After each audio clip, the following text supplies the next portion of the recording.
మీ జీతం 20,000 కోటి రూపాయలు సంపాదించే ప్లాన్ ఇది.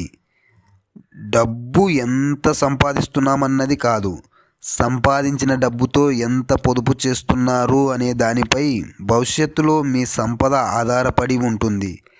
కేవలం 20,000 జీతం సంపాదిస్తున్న వాళ్ళు కూడా కోటి రూపాయలు పొదుపు చేయడం కష్టమేమీ కాదు. ఎలాగో తెలుసుకోండి. మీరు చిన్న పెట్టుబడితో ప్రారంభించినా కూడా కోటి రూపాయల సంపదను సృష్టించగలరని తెలుసా? క్రమపద్ధతిలో మ్యూచువల్ ఫండ్, ఎస్ఐపి, సిప్లో పెట్టుబడి పెట్టడం ద్వారా ఇది సాధ్యమే.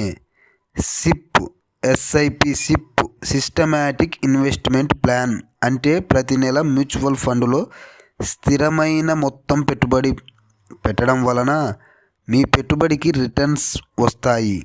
కాంపౌండింగ్ వల్ల దీర్ఘకాలం పెట్టుబడి పెడితే మంచి సంపద సృష్టించవచ్చు.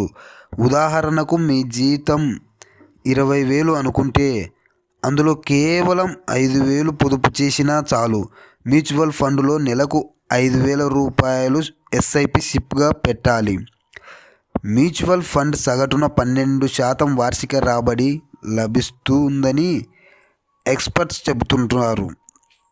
కొన్ని సందర్భాల్లో అంతకన్నా ఎక్కువ రిటర్న్స్ రావచ్చు. ఒకవేళ 12% రిటర్న్స్ లెక్కేసినా చాలు, మీరు కోటి రూపాయల వరకు పొదుపు చేయవచ్చు.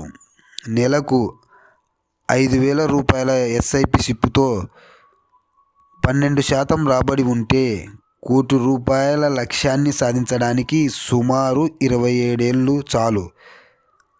ప్రతి నెల 5,000 చొప్పున 27 ఏళ్ళ ఇన్వెస్ట్ చేస్తే మీరు పెట్టుబడి పెట్టే మొత్తం 16,20,000 అవుతుంది.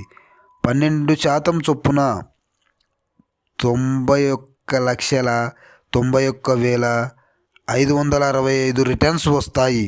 మొత్తం కలిపి 1,08,11,565 రూపాయల సంపద అవుతుంది.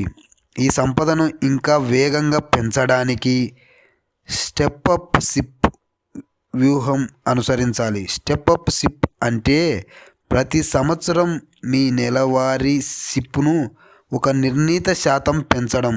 ఉదాహరణకు, మొదట 5,000 రూపాయల సిప్తో మీరు పెట్టుబడి స్టార్ట్ చేశారు.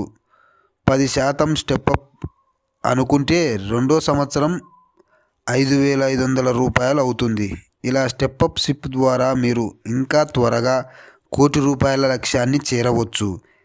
నెలకు 5,000 రూపాయల స్టెప్ అప్ సిప్, 10% రిటర్న్స్ లెక్క మీరు 21 ఏళ్లలో కోటి రూపాయల సంపదను సృష్టించవచ్చు.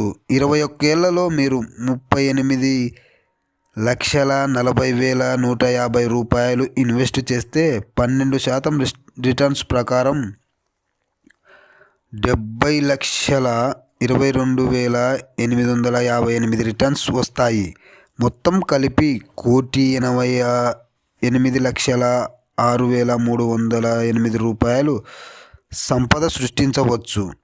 ఒకవేళ మీరు మీ స్టెప్అప్ సిప్ను 15% చేస్తే 18 ఏళ్లకే కోటి రూపాయలు జమ అవుతాయి. స్టెప్అప్ సిప్లో మీ ఆర్థిక సామర్థ్యానికి అనుగుణంగా సిప్ పెరుగుతుంది. దీనివల్ల ద్రవ్యోల్బణాన్ని ఎదుర్కొనే అవకాశం, కార్పస్ వేగంగా పెరుగుతుంది. అలాగే మీ నెలవారీ ఎక్కువగా ఉండదు. ముఖ్యంగా గమనించాల్సిన విషయం, నెలకు 5,000 సిప్ కొనసాగించడానికి ఆర్థిక క్రమశిక్షణ అవసరం. నిరంతరం పెట్టుబడి స్టెప్అప్ సిప్లో కోటి రూపాయలకు చేరుకోవడం కష్టమేమీ కాదు. సంపద సృష్టి ఎంత సంపాదించామనే ప్రశ్న మాత్రమే కాదు, ఎంత తెలివిగా క్రమపద్ధతిలో పెట్టుబడి పెడతామనే విషయంపై ఆధారపడి ఉంటుంది. చిన్న పెట్టుబడితో ప్రారంభించి పట్టుదలతో పెట్టుబడిలో కొనసాగితే ఎస్ఐపి సిప్ ద్వారా పెద్ద లక్ష్యాలు సాధించడం సాధ్యమే. ఈ వీడియో నచ్చితే లైక్ చేయండి, షేర్ చేయండి. మరింత డబ్బు సమాచారం కోసం సబ్స్క్రైబ్ చేసుకోండి.